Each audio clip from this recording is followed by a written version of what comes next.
ሰላም ሰላም ወደ ቻናሌ ተከታታዮች እንደምን አላችሁ? ደህና ናችሁ? እኔ ጋር እግዚአብሔር ይመስገን ሰላም ነኝ። እንደኔ ሰላም እንዳለው እናንተም ሰላም እንድትሆኑ ተስፋ አደርጋለሁ። ሰላምና ፍቅር አንድነት ይስጠን እያልኩ እንዴት ናችሁ? ደህና ናችሁ ወይ? እኔ ጋር አለሁላችሁ ደህና ነኝ።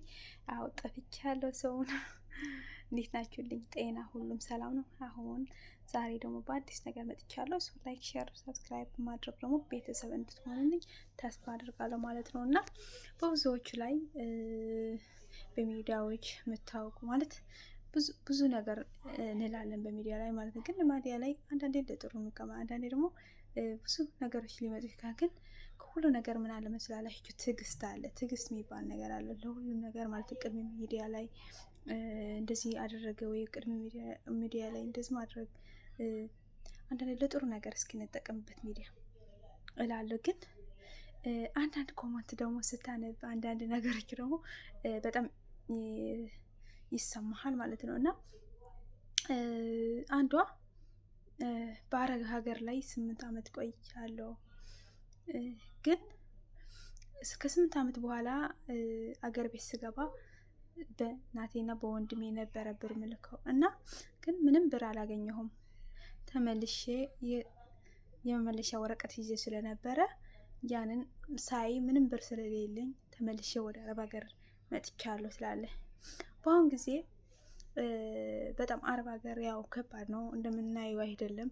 አንዳንድ ጥሩ እንሰራለን፣ አንዳንድ ደግሞ እንደዛ መጥፎ እንሰራለን ማለት ነው። እና ምን ለምትፈልጊ ከሁሉ ነገር ትዕግስት አለና የአንድ ነገር ላይ ስንወስን ይሄንን ነገር ይሆነኛል ወይ ይሄንን ነገር ይመጥ ብለን እናስባለን። ምክንያቱም ለራሳችንስ ምን ያህል አስቀምጠናል ምን ነገር ማለት ነው። ከመግባታችን በፊት የሆነ ነገር ማስቀመጥስ እንዳለባቸው ነው የምነግር እኔ ማለት ነው፣ በእኔ በኩል ማለት ነው። እና ምክንያቱም ሁሌ ለቤተሰብ ስትል ለራስን ትረሳልና ለራሳችሁ የሆነ ነገር ይሄን ተሽጦ ወይ ደግሞ ይሄን ነገር ተሽጦ ይጠቅመኛል እንደ ወርቅ እንደ ዳይመንድ ያሉት ነገሮች አሁን እነሱ በየቀኑ እየጨመሩ ነው የሚሄዱ። እሱ ከቤተሰብ ከምትልኩ ሁሉም ደግሞ አንድ ሺህ ትሆን ይችላል። አንድ ሺህ ድራም ከምትልኩ 5 ተቀምጡና ቀጣይ ወር ሲደርስ 1 ሺህ ትልኩላችኋለች። እንደዛ እያደረጋችሁ ያው የሆነ ነገር ገዝታችሁ ከ7 ዓመት እና 8 ዓመት የምትቆዩ ሰዎች ማለት ነውና ለዛ እንደዛ ብታደርጉ እየበለጠ ነው ብዬ አስባለሁ ማለት ነው። እና በዛም በኩል ምን እንዳለች 8 ዓመት ያውቅቼ ምንም ሳይኖር ተመልሼ ወደ አረብ ሀገር ሄድኩ። በአሁን ጊዜ 32 ዓመቴ ነው። እና ግን በአሁን ጊዜ 1 ነጥብ አለኝ።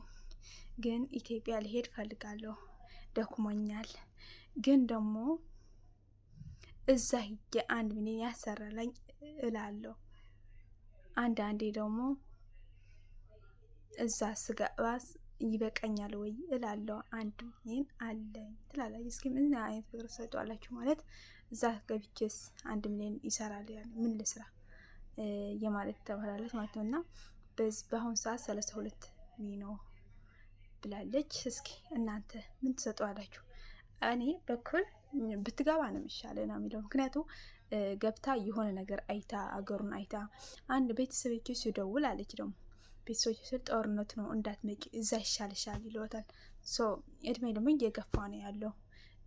ጤና ያኔ አረብ ሀገር ስንኖር ብዙ ጊዜ አይታወቅንም። ምክንያቱም ብዙ ስራ ነው የምንሰራ ብዙ እና ነገ እንኖራለን ከነገ ወዲያ እንኖራለን ብለን ነው ብዙ ነገር የምናስበው ማለት ነው። እና በዛ በኩል ስለሆነ እኛ ምን ማድረግ አለብን ብላኝ ምክርህን ለግስልኝ ወይ ደግሞ ለራስሽን ንገሪኝ ስላለች እስኪ ኮመንት ላይ እናንተ የመሰላችሁ ነገር ጻፉላት ማለት ነው። እቺ ልጅ አገር ቤት ብትገባ እኔ ግን የበለጠ ነው ብዬ ሁኔታቸው አይታ የሆነ ነገር 500 ሺህ 600 ሺህ የሆነ ነገር ያስከፍታታል። በዛ ትጀምራለች። በሀገራችን ላይ ምን የሆነ ነገር እየሸጡ አይደለም እንደሚኖሩ ያለው ብዬ ነው ማስበው ማለት ነው። እና እንደዛ ከዛ ደግሞ ቀስ እያለች የማስተሰላትን እያየች ማግባት ያው እንደዛ ብዬ ነው ማስበው። እናንተስ ምን ይመስላችኋል? እስኪ የእናንተ ሀሳብ ደግሞ ሪያክሽናችሁ አያለሁ ማለት ነው። እኔ ከእናንተ ጋር የነበርኩ እይታችሁ ሀኒ ነኝ። ላይክ፣ ሼር፣ ሰብስክራይብ ማድረጋችሁ እንዳትረሱ። ሁሉ ነገር ግን ያው አንድ ነገር ሲባለሽብኝ አንድ ነገር ነገ ሌላ ቀን ነው። በትዕግስት ማሳለፍ ምን ያህል ነው በትዕግስት የምናሳልፈው ነገር ከእናንተ ብዙ ማራለሁ ብዬ አስባለሁ። ግን የዛሬ በነበረኝ ቆይታ ይሄን ይመስላል። በሌላ ቀን በሌላ ቪዲዮዎች እስከምመጣ ድረስ ያው ዛሬ እዚህ እንለያችሁ ማለት ነው። ያው ጠፍቻለሁ አውቃለሁ፣ ግን አንዳንድ ቪዲዮዎች እለቃለሁ፣ ግን ያው ብዙ ላይክም የለውም። ለምን እንደሆነ አላውቅም። ከኮመንት ይልቅ እውነት አንዳንዴ በጣም ይገርመኛል። እና ቅንነት ለራስ ነው። ኮመንት ትጽፋላችሁ፣ ግን ላይክ አታደርጉ። ለምን? ምን አደረግ? ላይክ አድርጉ። እሺ፣ እውነት ላይክ ለእኔ ይጠቅመኛል። ላይክ አድርጉ። አስተያየታችሁን በደንብ ጻፉልኝ። ታነባለች። ወዳችኋለሁ። ባይ ባይ።